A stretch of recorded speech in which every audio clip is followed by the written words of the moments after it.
কেন এটি ক্রয় করতে হবে এখন? এটি একটি বড় প্রশ্ন। দর্শক, আমাদের যে এখন স্মার্ট মিটার গুলো ব্যবহার হচ্ছে, এটির মাধ্যমে আমরা বিশেষ কিছু সুবিধা পেয়ে থাকি।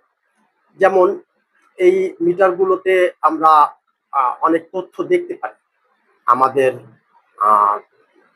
প্রয়োজনীয় তথ্যগুলো এখানে থাকে এবং আমাদের বিল কত আছে, ইউনিট কত খরচ হয়েছে, ইত্যাদি ইত্যাদি অনেক তথ্য আমরা দেখতে পারি। এবং এই যে চীনের তৈরি স্মার্ট মিটার গুলো আমরা এখন ব্যবহার করি, এটি 2G প্রযুক্তির হওয়াতে এটি আগের যে বাটন ফোন গুলো ছিল সেগুলো দিয়ে অপারেট করা যায়।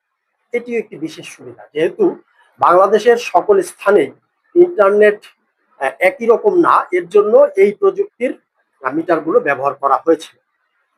দর্শক, জাপান থেকে সরকার এই পুরাতন প্রযুক্তির মিটার কেনার জন্য নীতিগতভাবে সিদ্ধান্ত নিয়েছে এবং একটি চুক্তি স্বাক্ষর করবে জাপান সফরে। তো মজার ব্যাপার হচ্ছে, ঋণও জাপান থেকেই নেওয়া হবে। জাপানের ব্যাংক, একটি ব্যাংক জেবিআইসি, হ্যাঁ,